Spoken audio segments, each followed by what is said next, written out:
Now, we're going to talk to Ruth, and she's from Ireland. Ruth Bridgett, it's nice to see you. Thank you very much. Now, we've been all around the world this morning talking to different people.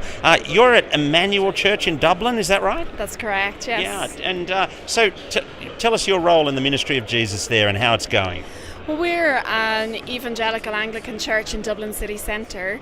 We'd be 70 to 80 people. It's quite an international church. Dublin city centre has become very international. My role is various Bible study groups, and we're helping with the ministry to international students and helping with the children's work. That would be the main things. Yeah. Now, it's been quite significant for GAFCON in Ireland the last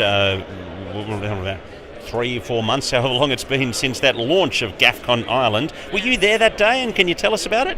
Yeah, that day was a wonderful day. It was held in Northern Ireland.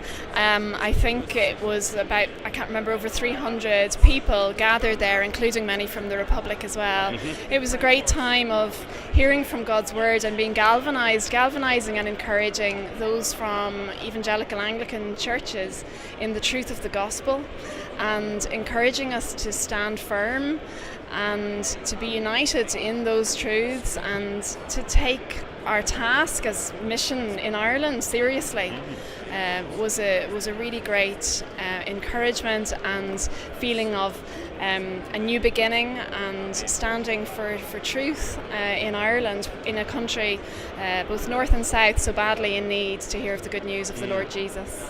It really has been quite incredible in Ireland. If I just think about the culture change that's happened in your country, I mean, the culture change across the West has been phenomenal, but it feels to me like it's been even faster in Ireland than in, I mean, if I think back to my childhood, watching the telly, thinking about the Protestant, Catholic and physical violence and things like that, and yet almost irrelevant now in the wider community.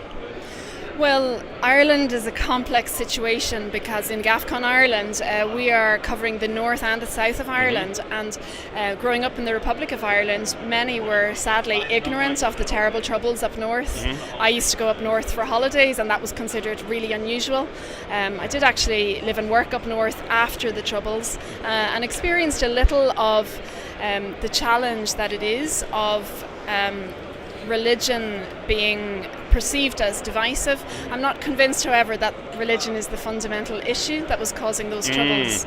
I mean, so often people claim it's religion when actually there are other issues that really are the real issues underneath. Yeah. So as a result, the north and south have really got quite different cultures. The Republic has always been historically, in the last hundreds of years, very Roman Catholic dominated, and I was Church of Ireland growing up through that, whereas the North has had a much more strong evangelical Protestant tradition.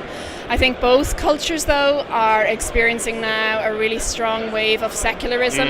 I suspect... I mean, that's the big thing that's really hit you, hasn't it? I suspect Northern Ireland is a little bit behind the Republic, but it was particularly exposed in the last two referendums that we had.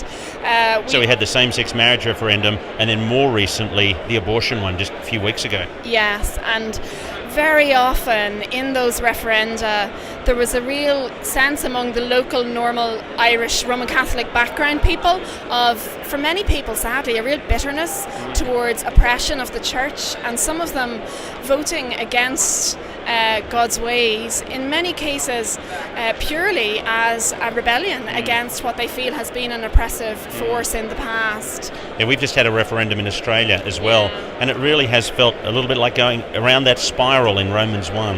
Yeah, and I have to say, it was the closest, in the last two referenda, the closest I would feel to, I wouldn't call it persecution, but maybe pressure for Christian faith, that anyone who was brave enough to admit how they might not be going with the popular tide was intolerant and bigoted and really suffered in social media circles and among work colleagues. That was really quite difficult for people to talk in staff rooms and things. Hey, thanks very much for talking to us now. It's been great to have you, and we'll look forward to catching you around. Yeah, Thank you very much. That's Ruth there, and Ruth Bridgett. You're watching